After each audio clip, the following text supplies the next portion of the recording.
where you guys are all in trouble. You've all been sentenced to Preston Castle Youth Authority for your various crimes. This is where you were brought in at. You were dropped out at the front here, either by horse-drawn wagon, or later on by a vehicle. You were shackled, you were handcuffed, you were marched right through here. You came right through here. This is called the intake room. They're here! Woohoo! Nice! Hello, welcome!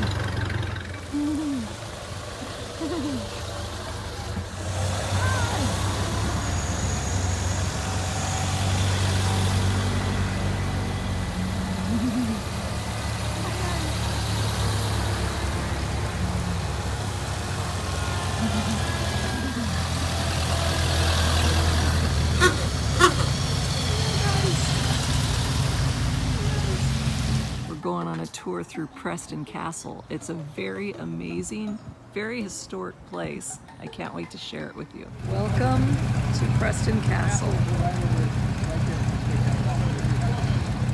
Well, for starters, everybody's lining up. We're gonna get some photography going on with all these beautiful monoliths in front of the castle. Gorgeous.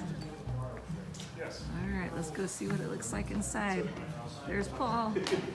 He's ready. Are you psyched? Oh yeah. I got a microphone on Donnie and I'm ready. Hey Donnie. How you doing? Can't wait to see what you have to say. I'm ready to go. Woo! This is the class of 1895. Roy Calhoun, one of the famous people that stayed here as a young man. He's been here a long time. Became very famous.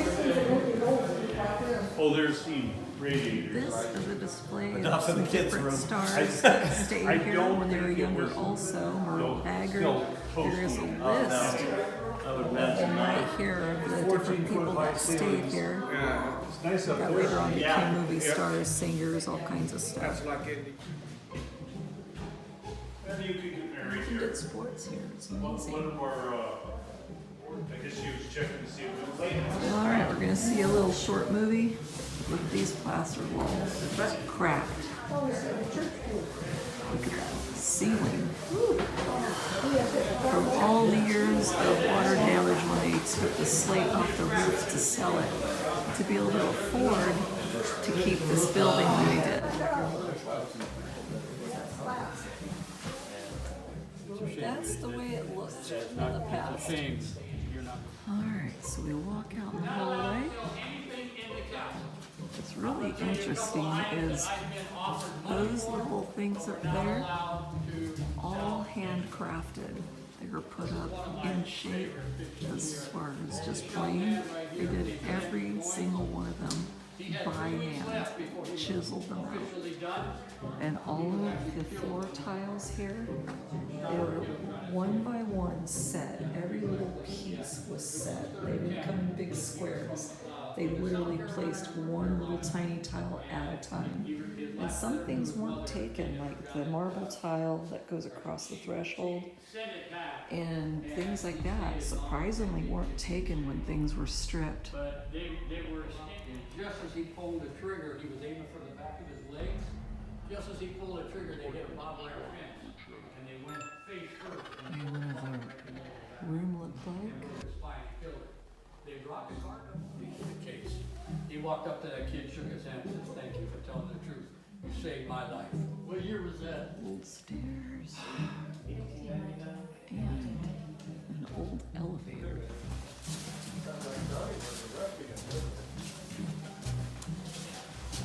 Getting ready to go in the staff room. This is not what the staff dining room actually was, were chairs for staff. Nice That they could staff come up and room. get breakfast, lunch, and dinner. This particular, I don't know what you call all this fancy furniture, but you know what it is. Anyway, this all came from the superintendent's house, the big white two-story house as you came up the driveway. This actually came out of his formal dining room. Gentlemen, structural engineer or anything? Okay, this used to be, they were sitting at the front gate waiting on me. I never had a clue, never. But anyway, as soon as I got out of my truck to meet them, they wanted to know what happened in the castle that night. What are you talking about? They stayed in the Holiday Inn in Jackson. Well, everybody ran out of here at 1 o'clock in the morning, even the adults. I don't have no contact with the paranormal people at night unless I see them the next day during the day. Well, something scared them. They said they got out of here. I said, well, what? And upstairs we go.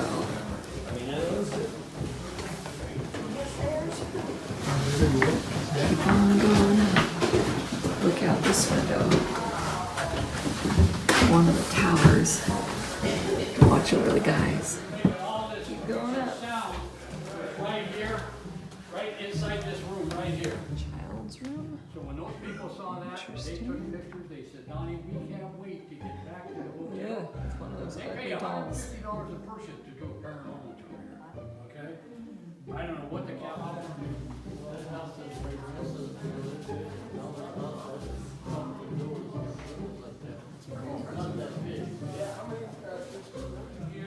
And Kevin and his wife were over here. Okay? So Kevin wanted to be friends with you and Gina because you guys had a bathroom, you guys had a shower. Okay? But he would tell you, oh yeah, piece of carpet, this whole hallway was all that blue, beautiful blue carpet. This was the last piece of carpet we had, okay? We opened up, I got about, maybe from here to John. I have a Bachelor of Science degree from Sac State University in Administration and Justice, okay? I'm a college grad. So I said, I got a bright idea, I'm taking this filter off. So I did. Well, I didn't know it then, at the time, up in this little area up in here. This is your community bathtub out here. There were used to be 6 bathtubs in this little area here. Toilet, nice. The shower. You stepped out of there, went ahead and cleaned it before you jumped in, okay? Nice apartment. We had to go down the stairs, around the elevator, to the boys' bathroom, down there where the owls were. And the apartment across the way. The gentleman that was the fire chief here, he rented that for a total of $15 a month. He was a guard here. He got a little extra, if they didn't go to school in the morning and this hallway attaches to Company B. This hallway, and these hooks, etc., were just recently painted about 6 years ago by Dave, Donna's husband. They took the More hooks dolls. off of here, the old hooks we had, and replaced them with the new ones because they were broke, destroyed. So we wanted to make it look a little bit Nice better. rooms. Alright, Okay, here this we go. was a room where Kevin couldn't get along with nobody, Paul couldn't get along with nobody. These were kids that couldn't get along with anybody. They set them up here themselves. I don't want you to feel bad that I'm singling you out, but there were about 4 people whose names I can remember. Okay? But anyway, they were set up in Company B. They were not assigned to any particular job. If anybody needed help at the chicken ranch, the hog farm, the cattle ranch, wherever, they would get the boys from Company B. Okay? Where Tina's at, taking a lovely picture there. 50 to 70 boys up here, there is 1 bathroom in there and 1 sink. But one of the menus on one night that the boys were fed, they were fed stewed prunes. Okay, that's an easy one there. They just got up, walked that thing, and leaned over. Okay? But then, you need to come right in the middle of the season. We don't know how they got it over the fence, because nobody had let no one in. This desk and chair was actually on the basement all the way to the 4th floor. This is a call button on the 1st floor. We don't know if it was one you go up, you go down. It's got some electronic stuff in here. But this is how big it is, just a little area. So whoever would want it was most likely the superintendent or somebody. They'd ring the bell. I'm going to show you the control room downstairs. It's just a little bitty room with 2 valves in it. One valve would open up. There was a 100-gallon water tank above here that was gravity fed by that 400-gallon water tank. Jensen Reservoir that was clear up the top of the hill. It was gravity fed by an 18-inch water line that pushed 184 pounds of pressure per square inch. Okay? You follow Paul, you go all the way around the room, you come back out, I'll be in this room right here. The beds are original. The bed pans are original. Water-powered elevator, that is amazing. Take out of this one. All right, let's go to the hospital.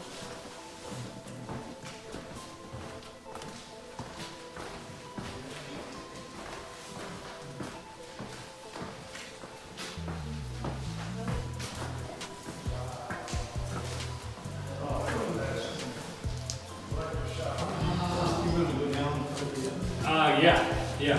Well, actually, when we go, soon we're done with this room, we're gonna go right down, you can go right out and go right around the corner, and we'll come back. Is that right? Yes. Okay. Interesting.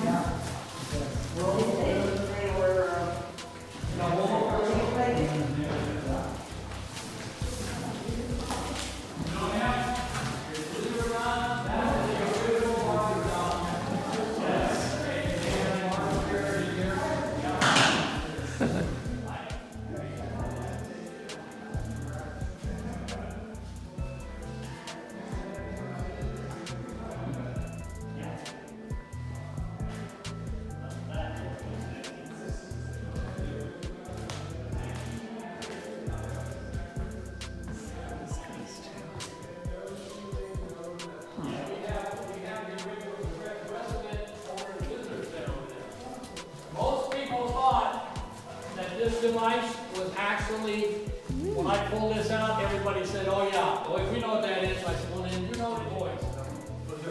No. This is a power source unit for a X-ray machine. Okay? We own the castle. Well, so anyway, they went and they looked through their book with the serial number in that. Well, no, I think it's maybe well, that's it. That's how you would have to set it up.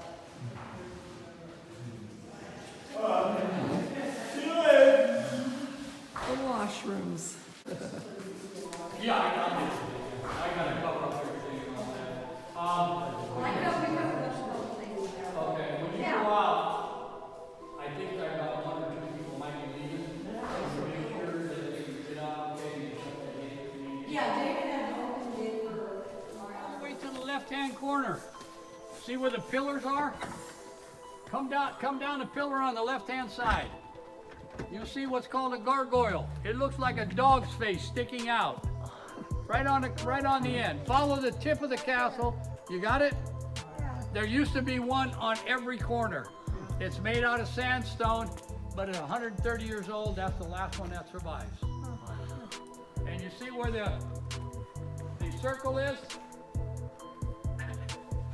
It's supposed to be a clock in there. The clock was delivered, but somehow it got wheeled. Ring right here was not for you to tie your horses up with. It was for them to tie the boys up and literally use a leather lash on them and whip them. Oh, man. They would actually bring companies of boys out here on the grounds. They would even go in and request staff to come out to witness it. They did that up to, I believe, late 1920s, when they said, you got to stop all this corporal punishment, too rough. Like, you can imagine a kid getting, and they left him hands tied with a long enough lead to pull him if they wanted to bend him over and just beat him in the back. Or they could stand him up and just wherever that thing hit. That's why Merle Haggard never wanted to come back. Thanks, Paul. This is where you come when you're naughty. What they would do is they would punch Naughty? you in here. There would be an officer behind the desk here with a logbook and a scale, the way you get your height. Everything about you would be put in there. If you have any tattoos like I have, any scars like I got a bunch of them, everything would be put in that book. Then once you did that, you visited your Kevin, the barber right there. That's where the barber was.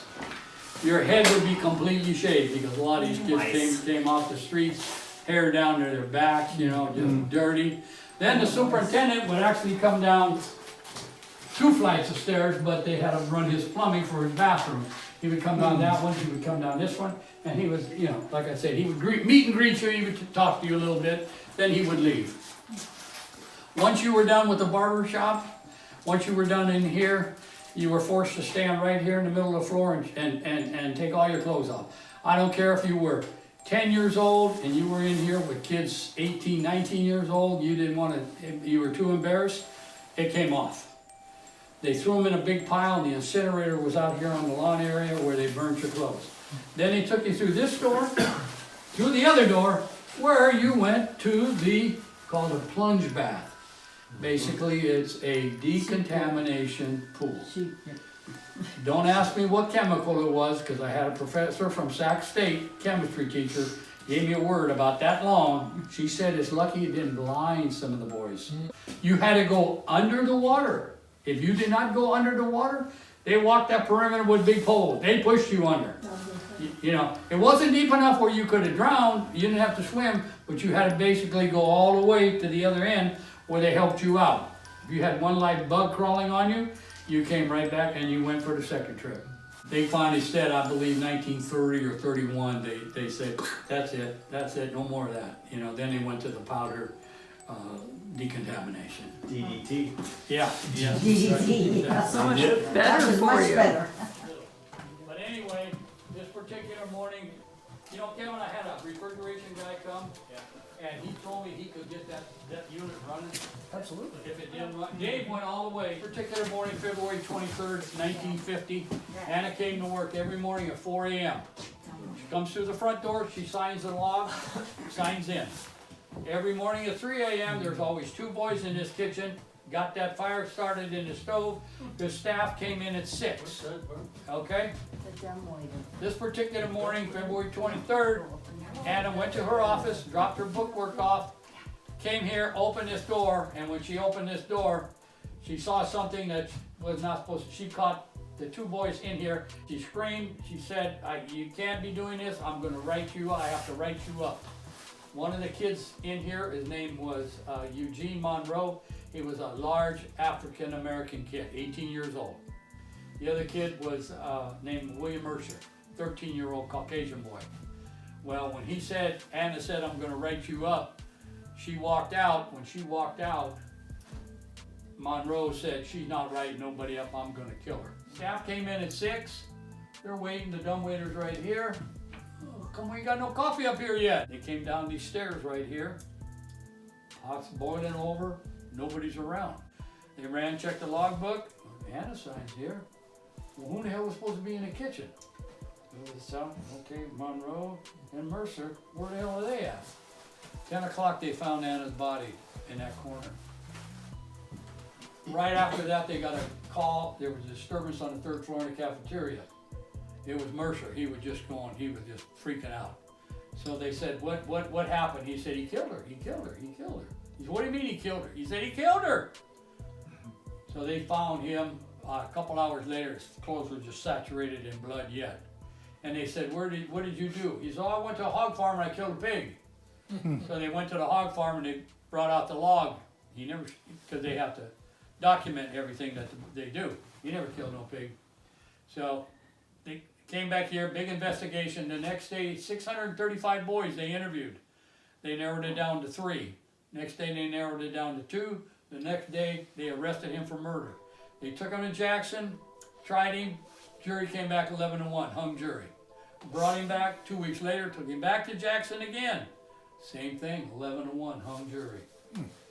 What the hell are we gonna do? We know he killed her, how are we gonna prove it?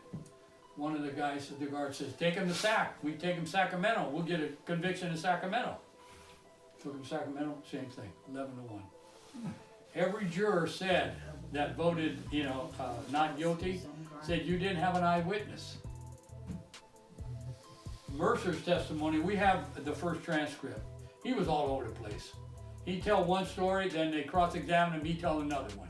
So you couldn't do anything. But I never knew you could try a person 3 times. Yeah. I had an attorney one day on the tour, and he said you could up to 1952. Okay, had DNA been around in 1950, oh, they'd have nailed him. After that, he wasn't guilty, they brought him back, he done, next day his time was up. He was here for 6 months from LA. Said, I got relatives in Oklahoma, I'm going back there, see ya, he's gone. 3 months later, they get a notification from the DA in LA requesting information from Eugene Jeffries' social security number or whatever they documented him by. Superintendent sends it back. We don't have no boy by that number and by that name. Yes, you did. We sent it to you on this particular date. They looked back and said, well, yeah, we did. How the hell did the name change? Well, anyway, while he was back in Oklahoma, he broke into a house. He raped and murdered a 22-year-old pregnant woman. He was caught. He spent the next 35 years in prison in Oklahoma. While in prison, he told all his cronies, yeah, I killed that lady at Preston Castle when I was 18. He said, I killed that 16-year-old in LA too. They were investigating a murder of a 16-year-old black girl that he worked for a moving company. Once they were done bringing all that stuff in, they found her body. So he killed 2 people, plus the baby, so he killed 3. He was paroled, I believe. He died in 2007, but he was paroled out. But he admitted that he had killed her. And the boy told the guards, a couple of the guards, we got it in writing, if we find out one of our kids killed Anna, you ain't gonna get him to trial. You won't get him there. Because every boy that came in that door we came in, spent 5 days right here with her. She was a mom that these kids never had. Sweet lady. Well, there is a lot of history behind this building and a lot of sadness and a lot of good things at the same time. I'm glad that some of those guys really did something really wonderful with their lives and changed them and became professionals at different things. But it's always great learning new history about different stuff. This place has definitely got a lot of history behind it. I hope you enjoyed this video today. You guys, if you can, subscribe, share it with your friends and family. Until then, I love you guys. I'll talk to you soon. God bless you.